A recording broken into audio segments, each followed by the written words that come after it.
I grew up in Mumbai in the 1970s. We were fortunate that power cuts were rare. But I remember this one very specific night. It was a small incident that would change my life forever. I remember I was 9 years old, and my mother came to me and she said, your father doesn't have much money. So whatever you want to get out of this life, you're going to have to do it yourself. I never spoke to her about that night again.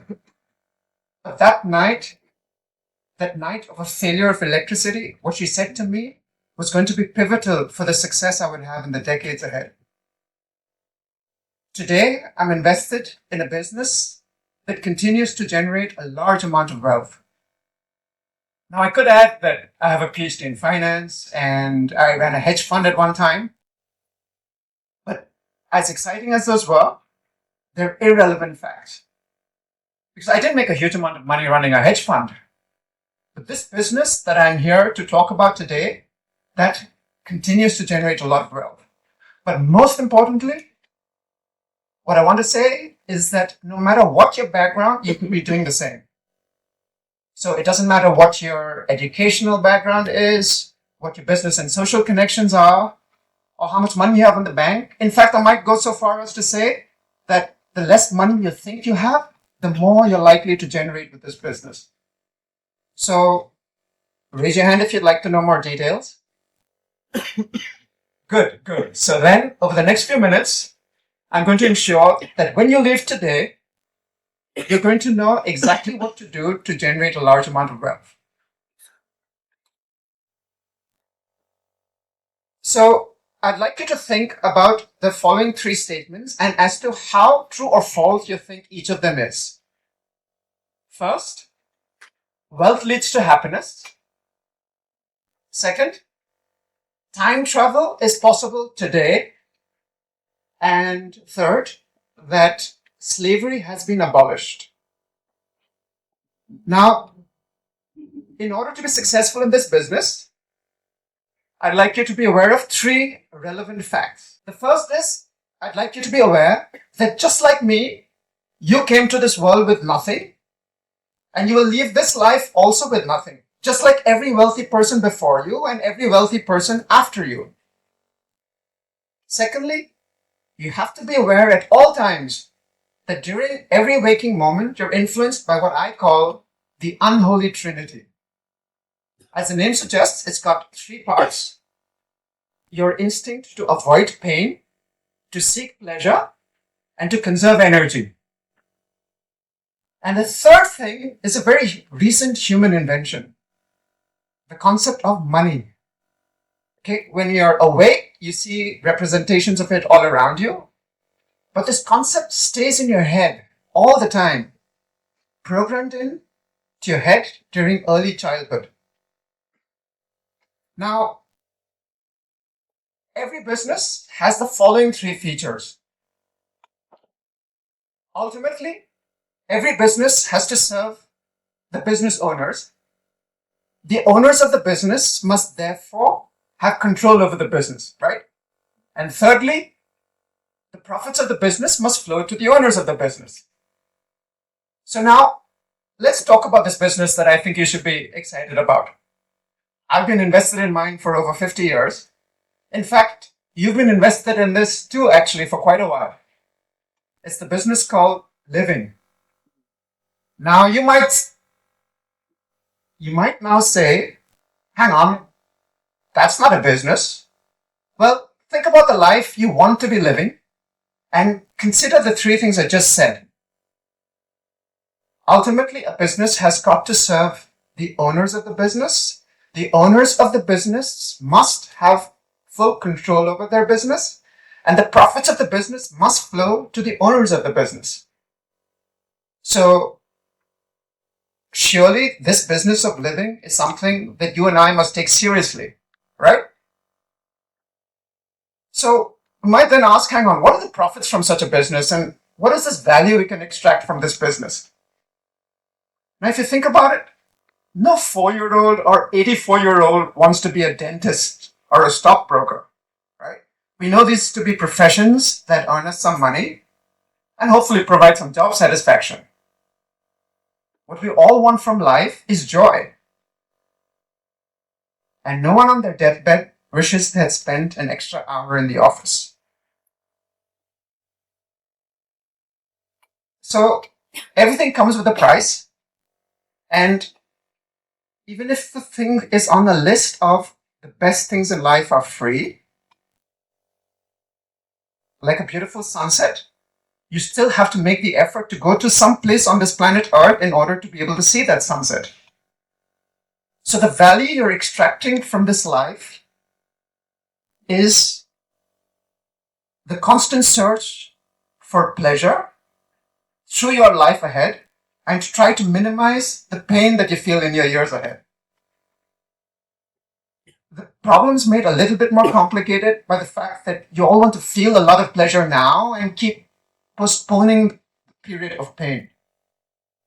Now you might then say, hang on, I get all of that, but I still need to make money. I need to at some point feed myself and my family.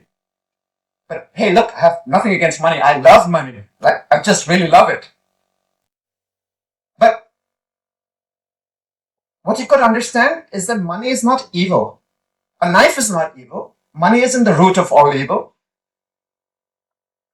These things called money and knives, they're human inventions, they're tools. Now, do you want to use the knife to slice an apple? Or do you want to hurt somebody with it?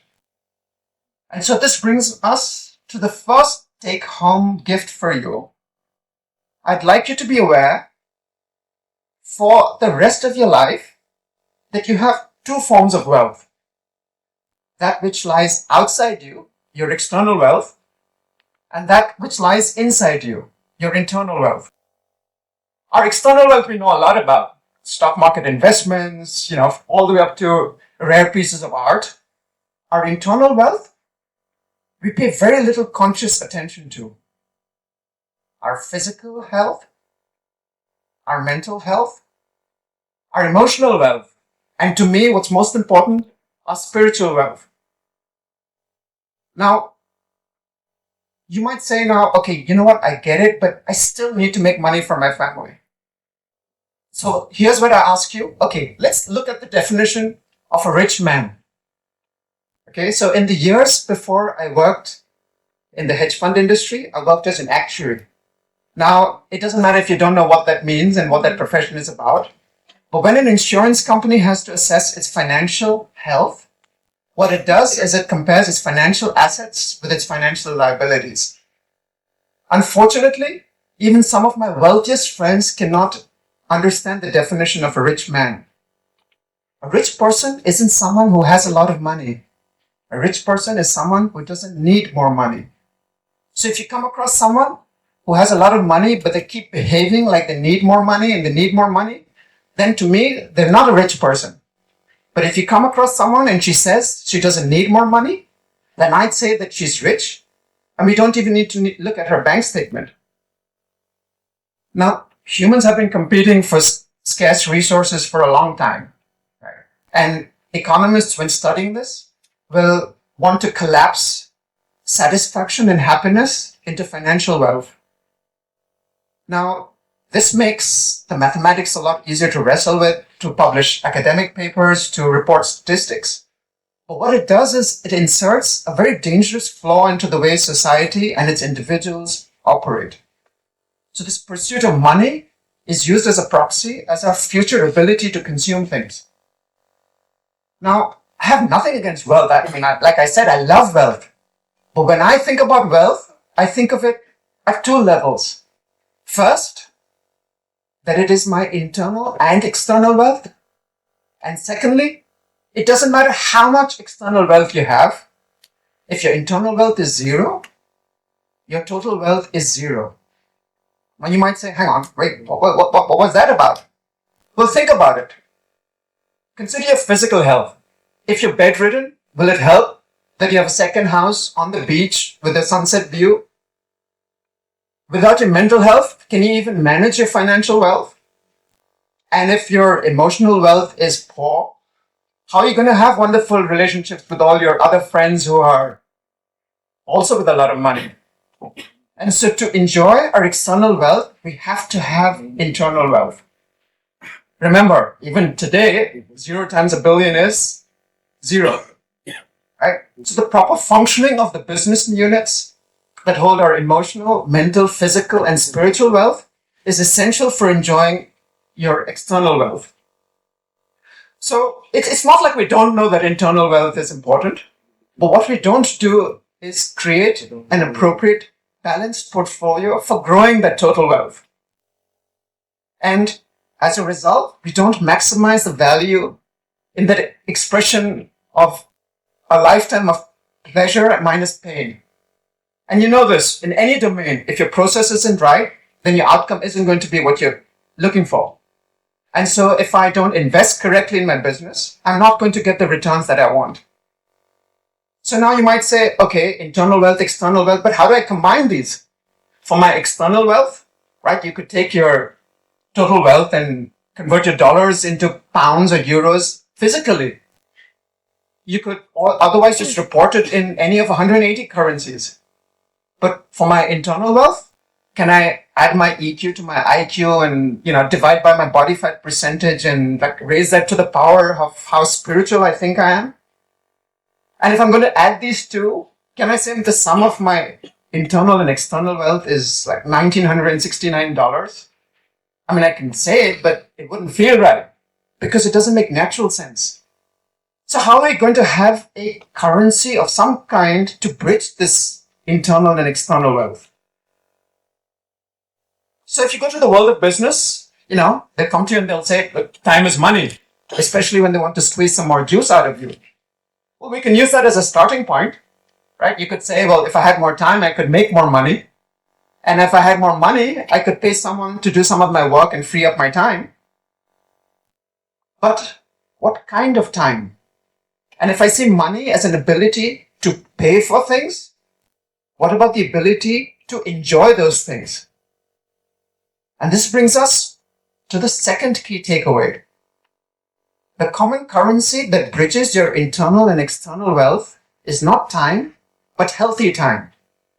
Your health span measures your healthy time, your healthy years ahead of you. And so, if you're 60 and you're sick with no real chance of a life of vitality ahead of you, then it doesn't matter how much external wealth you have, your total wealth is still 0, or at least very close to 0. But if you're in your 90s and you're able to travel the world independently, enjoy time in nature, and happy to live on a limited budget, then we'd all say that you are fabulously wealthy. So, having brought you this far, explained what your total wealth is, explained how you have this common currency between your internal and external wealth, it would be a little unfair to leave you here without some insight as to how to grow that total wealth. So the definition of investment holds whether you're looking at money or your healthy time. It's the deferral or delaying of consumption with the hope of consuming more later. So you could leave your cash in a drawer and it won't grow. You could put it in the bank and it will grow your external wealth. Time keeps ticking away whether you do something with it or not. So now you have a choice. If you don't use your healthy time well, it'll be an expense and your internal wealth will decrease. But if you invest your healthy time well, you can grow your total wealth. So, for example, you could use some of your internal wealth, your healthy time to exercise and grow your internal physical wealth. You could invest some of your healthy time in a job or a business and grow your external wealth. Or you could invest some of your time and some money in a course of study, right? And grow your mental wealth. This sort of upskilling is something that you could then use to later convert to external wealth. So you can see now that you can grow your wealth and you can move between internal and external wealth. Now, like every company, I too set up a vision statement some years ago to be socially productive when I'm 110 years old. Now, the audacity of this statement astonishes a lot of people, but frankly, I cannot come across a statement that better describes what I want my business of living to be about.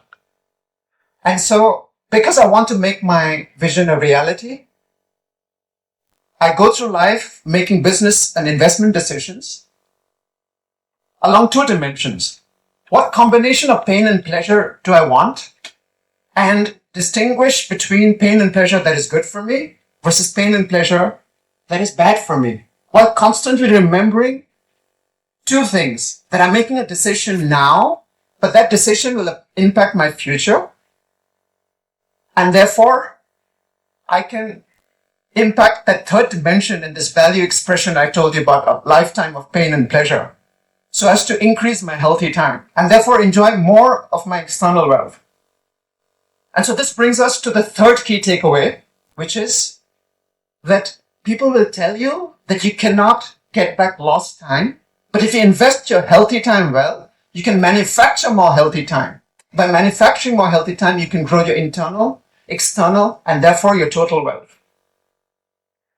Obviously, life is short, but unfortunately, we spend so much of our healthy time making money that we end up not being able to enjoy.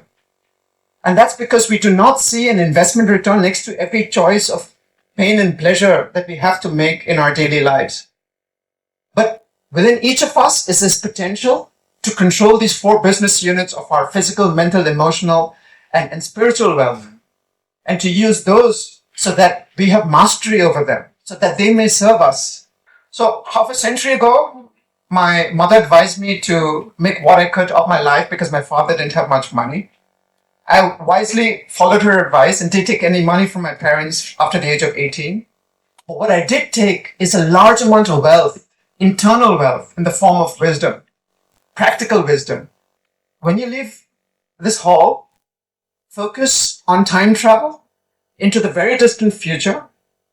Visualize a life with no imaginary slavery and the growing of your total wealth to such a large extent, but one where you have total control over it.